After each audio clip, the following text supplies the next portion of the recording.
शुक्रवार को प्रधानमंत्री नरेंद्र मोदी द्वारा छात्रों से परीक्षा पर चर्चा कार्यक्रम के तहत शैक्षणिक संस्थाओं में प्रधानमंत्री के उद्गारों को छात्रों तक पहुंचाने के लिए व्यापक प्रबंध किए गए थे, जिसका छात्रों ने भरपूर लाभ उठाया। आपको बता दें कि मुख्य कार्यक्रम स्थानीय जवाहर नवोदय विद्यालय 52 बुजुर्ग बल्ला में किया गया था, जहां बहुउद्देशीय सभागार में विशाल LED स्क्रीन लगाकर छात्रों और अध्यापकों को बैठाने की व्यवस्था की गई।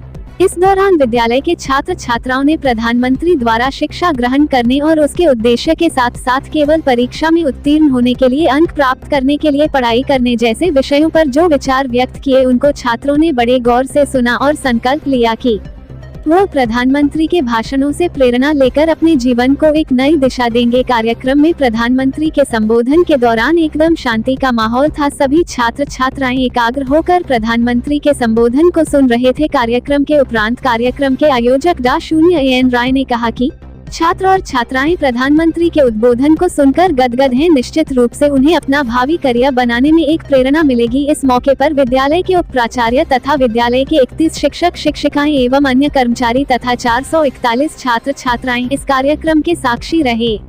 अभिभावकों में राजेश बाबू, महेश कुमार, प्रेमचंद्र गुप्ता, ब्रजेश कुमार, संजय सिंह, नेहा आदि उपस्थित रहे। आइए देखते हैं इसके इंडिया न्यूज के लिए रायबरेली से रजनीकांत अवस्थी की रिपोर्ट।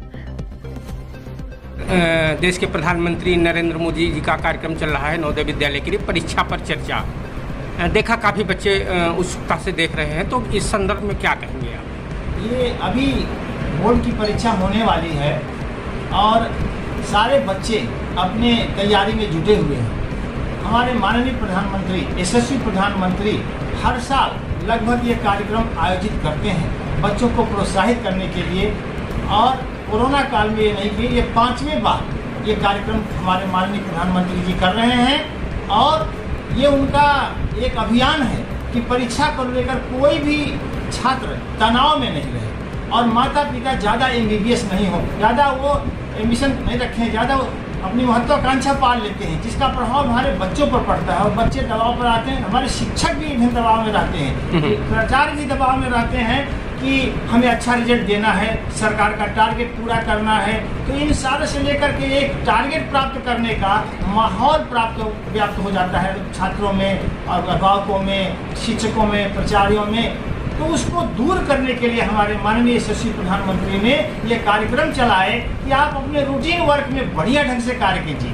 आप डेली रूटीन में अपने कार्य को शिक्षक बढ़िया से पढ़ाएं, छात्र उसको बढ़िया से सुने, दिमाग को वहीं रखें, केंद्रित करें, बाहर नहीं करें। और अभिभावक बच्चों को नेचुरल रूप से, प्राकृतिक रूप से ग्रोथ होने दें। बच्चे जिस क्षेत्र में जाना चाहते हैं उनको आज़ादी दें, जबरदस्ती न थोपे कि आपको डॉक्टर बनना है, इंजीनियर बनना है, कलेक्टर बनना है, ऐसा नहीं करना है। इसलिए इसका अनुपालन करते हुए हम लोग छात्रों की बहुमुखी विकास के लिए, अभी आप देखे होंगे जो कार्यक्रम चल रहा है उसमें केंद्रीय विद्यालय हो या नवोदय विद्यालय, उनके छात्रों ने कलात्मक जो वहाँ पर चित्रांकन किया था, टीवी पर आप देख रहे होंगे जी। जस्ट, तो वह केवल पढ़ाई की बात नहीं है।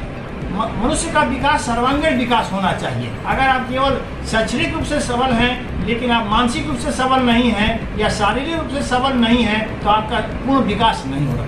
इसलिए इन सभी बिंदुओं पर ध्यान देते हुए नई शिक्षा नीति भी चली है कि बच्चों को बिल्कुल खेल खेल में पढ़ाना है और प्रेशर में नहीं रखना है। और उसी कड़ी को आगे बढ़ाते हुए यह कार्यक्रम बेहद रूप पर किया गया है और सरकार के तरफ से मुझे जिले का नोडल अधिकारी भी बनाया गया है, जिसके तहत हमने अपने तहत से मीडिया के माध्यम से पूरे पत्र पत्रिकाओं में, मीडिया, प्रिंट मीडिया में और आपके जो है विजुअल मीडिया है, डिजिटल मीडिया है, सब में मैंने जिले तक इन्हें पहुंचाने का कार्यक्रम किया है। साथ ही जो जिला शिक्षा अधिकारी हैं जिले के, उनसे भी मेरा लेजन है, उनके द्वारा भी पत्र निर्गत किए गए हैं और पूरा एक अभियान के तरह हमने पूरे जिले को इस कार्यक्रम में भाग लेने के लिए पूरा प्रोत्साहित किया है। आप देखे होंगे कि हमारे बच्चे कितने उत्साह में हैं, कितने जोश में हैं कि प्रधानमंत्री जब बोल रहे थे तो यहाँ से तालियों की गड़गड़ाहट वहाँ तो हो ही रही थी, साथ ही मेरे प्रसार में, मेरे हॉल में भी तालियां गूंज रही थी। आप विद्यालय के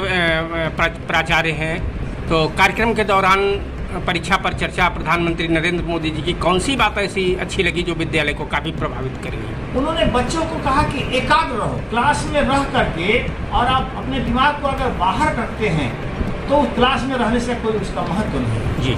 आप वहाँ जब क्लास में हैं तो शिक्षक की बात को सुने। इसलिए उन्होंने शिक्षक के जो पढ़ाने की विधि है उसको इम्पोर्टेंस दिया और छात्रों को भी बताया कि आप जहाँ जो काम को करें उस समय अपने मस्तिष्क को उसी काम में लगाएं, तब आपका सभी काम समय पर होंगे और बिना तनाव के होंगे, तनाव मुक्त होंगे। बच्चों को, अभिभावकों को और क्षेत्रवासियों को क्या संदेश देना चाहेंगे हमारे चैनल के माध्यम? मैं यही संदेश देना चाहूँगा कि सभी लोग अभिभावकगण अपने बच्चों को अच्छा भोजन दें ताकि वो स्वस्थ रहें और उन्हें पढ़ाने के लिए जितनी सुविधाएं हैं, चाहे वो डिजिटल हो, ऑनलाइन हो, पहले तो केवल लाइब्रेरी ही रहती थी, अब तो ऑनलाइन भी बहुत सी सुविधाएं, नॉलेज, ज्ञान के स्रोत बढ़ गए हैं। तो बच्चों को जिनके पास संसाधन है उन संसाधन को दे बच्चों को, लेकिन बच्चों के ऊपर में अपने जो उद्देश्य है जीवन में जो प्राप्त नहीं कर चुके उसको प्राप्त करने के लिए बच्चों के ऊपर न थोपे। कोई ऐसी बात जो रह गई हो जो अभिभावकों और क्षेत्रवासियों के साथ शेयर करना चाहते हो विद्यालय की बात? मैं पुनः एक बार कहना अपील करना चाहूँगा क्षेत्रवासियों से और जिले के कि हमारे जिले का पठन पाठन के क्षेत्र में जो शिक्षा का स्तर है वो ऊंचा उठे। इसके लिए हम सभी का गुरुतर दायित्व है कि शिक्षक अपने रोल में रहें, सही से अपने कर्तव्यों का निर्वहन करें, विद्यालय अपने कर्तव्यों का पूर्ण रूप से एक शिक्षक गुरु का भूमिका को अदा करें और अभिभावक भी साथ साथ जो है अपने शिक्षकों के साथ तालमेल बनाते हुए, विद्यालय से तालमेल बनाते हुए और छात्रों को सर्वांगीण विकास में अपना योगदान दें। यदि माता पिता और गुरुजन ये तीनों मिल करके बच्चे को बढ़िया ढंग से आगे बढ़ाते हैं तो निश्चित रूप से हमारे जिले का विकास होगा।